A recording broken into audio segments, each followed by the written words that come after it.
जी देखिए, मैं तो उनकी बात में कहीं भी मुझे सवालों का जवाब नहीं मिला, या फिर आज जो मुद्दा है, आप कह रहे हैं कि विपक्ष पैनिक, या प्रधानमंत्री ने एक झूठा आरोप लगाया है कि विपक्ष पैनिक फैला रहा है। कहाँ पैनिक फैला रहा है विपक्ष का? आप एक बयान चला दीजिए अपने टीवी पे कि किसी नेता ने, पूर्णिमा, कांग्रेस के नेता ने पूर्णिमा कुछ जी ऐसा अब आओ। कहा हो जिससे पैनिक फैला, तो मैं आपको उसका जवाब दूं। कोई मकसद नहीं है, कोई पैनिक फैलाने की स्थिति नहीं है। ये सरकार जो है, इसकी नीति रही है भाजपा की कि समस्या और समाधान दोनों खुद ही क्रिएट करते हैं। कृत्रिम पूर्णिमा समस्या, ये कृत्रिम ये तैयार कर रहे हैं नैरेटिव प्रधानमंत्री और भाजपा, ताकि अपनी विफलताएं छुपा सके। अब मैं छोटा सा उदाहरण दूंगा। आज हरमुज प्रणाली की हमें इजाजत नहीं मिल रही है, हमें एक्सेस कर पाने की उस तरीके से।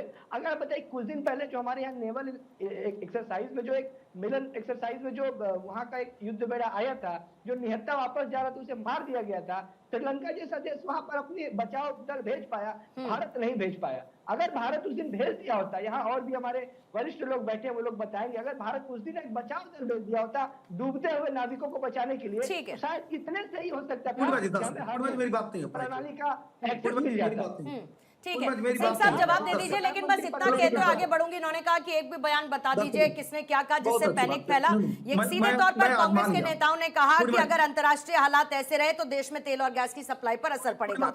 ये कहा गया, सरकार कह रही है सब ठीक है, लेकिन जमीनी स्तर पर गैस की उपलब्धता को लेकर शिकायतें आ रही हैं। तीसरा बयान आया, भारत 80 से 85% तेल आयात करता है, इससे अंतर्राष्ट्रीय संकट का असर भारत पर पड़ना तय है। अगर सप्लाई ठीक है तो गैस और ईंधन की कीमतें इतनी ज्यादा क्यों हैं? सरकार संभावित ऊर्जा संकट के लिए तैयार नहीं दिख रही है। ये सारे के सारे बयान जायसवाल साहब विपक्ष की तरफ से आए हुए बयान है। सिंह साहब जवाब दीजिए। सबका छोड़, पूर्णिमा जी सबका छोड़ जल्दी से, पूर्णिमा जी हम मान गए कि अगर हमारे जो प्रवक्ता हैं, रेतराइट प्रवक्ता हैं, तो कम से कम वो राहुल गांधी जी को छोटा और अपने को बड़ा तो साबित कर दिए। उन्होंने कहा कि हमारे पार्टी का किसी बयान नहीं है, मतलब राहुल गांधी जी इनके पार्टी के नहीं हो सकता, पार्टी छोड़ दी स्पीकर। राहुल गांधी जी के बार बार बयान आए हैं और कांग्रेस के सैकड़ों नेताओं के पार्लियामेंट के सामने, जो कांग्रेस और समर्थित जो लोग थे, वो गैस सिलेंडर लेकर और जो है पार्लियामेंट के गेट पे धरना प्रदर्शन किए और ऑन द रिकॉर्ड ये बयान देने का कार्य किए। दूसरी बात इन्होंने कहा कि हमने कब किया है, हर समय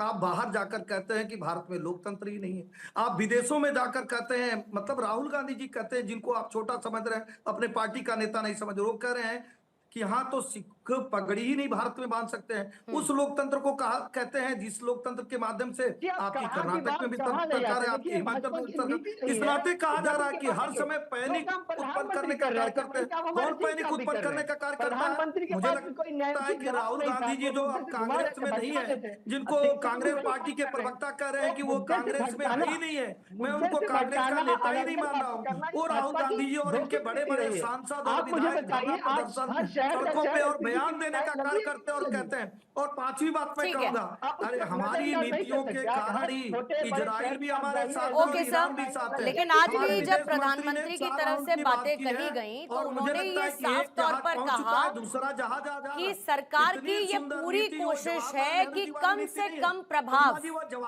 अंतर्राष्ट्रीय स्तर पर जो अस्थिरता बनी हुई है उसका कम से कम प्रभाव देशवासियों के ऊपर पड़े, इस बात की कोशिश सरकार की तरफ से की जा रही है। गौरी शंकर गुप्ता साहब, क्या ऐसे मुद्दे पर डोमेस्टिक पॉलिटिक्स से ऊपर उठकर राष्ट्रीय हित के बारे में पक्ष और विपक्ष दोनों को मिलकर नहीं सोचना चाहिए? और अंतर्राष्ट्रीय जब ऐसी स्थिति बनी है तो घरेलू राजनीति कर क्या मैसेजिंग करने की कोशिश की जा रही है?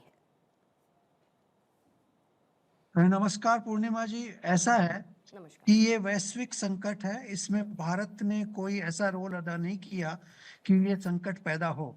भारत इस युद्ध में कोई पार्टी भी नहीं है। हमें तो समस्या इसलिए आ रही है कि हम 85% हमारा एनर्जी बाहर से मंगवाते हैं और उसमें करीब करीब 40-50% खाड़ी के देशों से आता है। अब इसमें दोनों पार्टी जो हैं या जो भी जितना भी विपक्ष है, उनको ये समझना चाहिए कि इसमें सरकार की कोई गलती नहीं है। ये गलती तो एक संकट पैदा हुआ है विश्व में, उसकी वजह से सभी देशों को इसमें सफर करना पड़ रहा है। आप देखते हैं कि पाकिस्तान और बांग्लादेश में तो ऑयल और पेट्रोलियम के उत्पादों के ऊपर बहुत जबरदस्त परेशानी हो रही है। उन्होंने तो कई तरह के कर्फ्स लगा दिए हैं। हमारे यहाँ तो अभी 70-80 दिन का पूरा स्टॉक पेट्रोलियम प्रोडक्ट्स का है और इसके बाद अभी रशिया से हम बहुत बड़ी क्वांटिटी में पेट्रोलियम प्रोडक्ट्स इंपोर्ट कर रहे हैं। और कोशिश करके प्रधानमंत्री जी ने बात की थी ईरान के प्रेसिडेंट से, और उसके बाद हमारे जहाज वहां से निकल के आ रहे हैं, और देशों के जहाज अभी तक नहीं निकल पा रहे हैं। यहाँ तक कि पाकिस्तान जो उनका पड़ोसी देश है, उनके जहाज नहीं निकल पा रहे हैं और हमारे जहाज निकल के आ रहे हैं। तो ऐसी स्थिति में मेरा तो यही निवेदन है कि सभी पार्टियां मिलके एकजुट होकर इस संकट का समाधान ढूंढे। उसमें एक दूसरे का क्रिटिसिज्म करने से कोई फायदा नहीं होगा, क्योंकि ये बीजेपी और कांग्रेस या और किसी पार्टी का मामला नहीं है, देश की सुरक्षा का मामला है। और देश की लोगों को जो आपदा मिल रही है उसको भी ज्यादा बढ़ाने की जगह उनको कहा जाए कि इस संकट का हमें धैर्य के साथ हमें सामना करना पड़ेगा।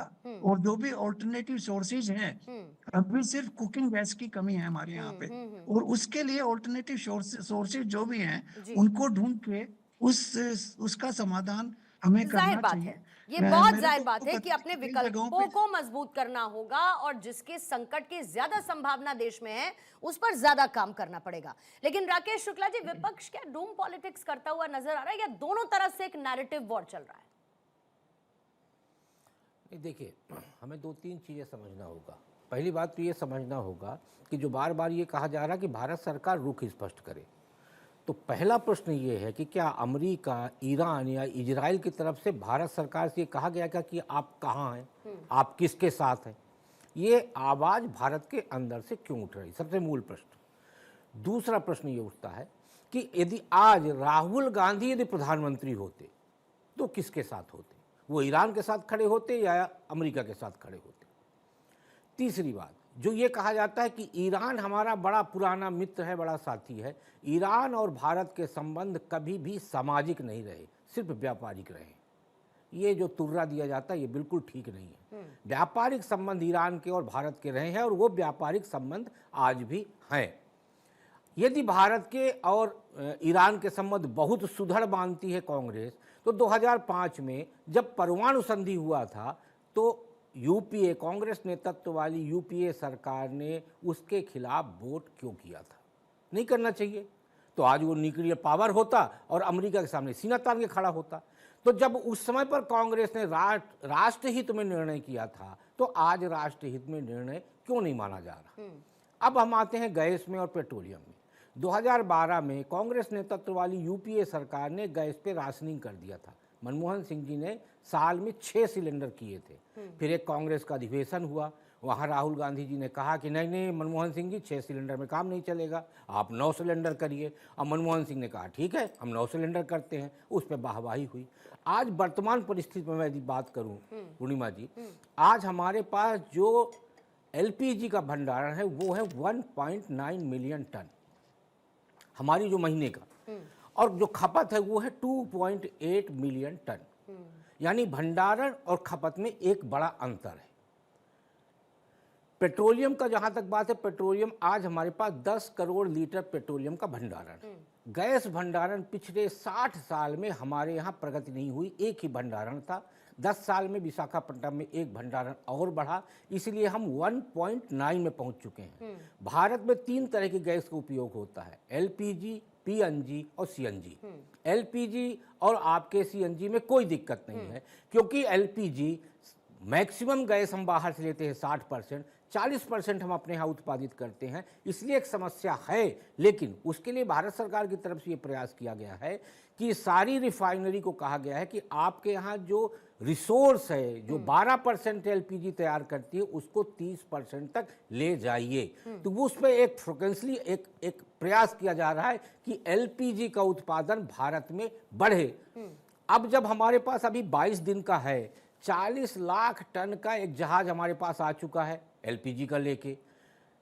20 जहाज हमारे बिल्कुल बॉर्डर पे आपके होर्मुज जल डमरू मार्ग पे खड़े हुए हैं, उसमें 10 जहाज पे अभी भी गैस लदा हुआ है। जब उनकी परमिशन, लगातार ईरान के साथ बातचीत चल रही है, जब वो परमिशन आएगा तो 5 से 7 दिन में हमारे पास गैस का एक और खेप आने वाला है 10 शिप का।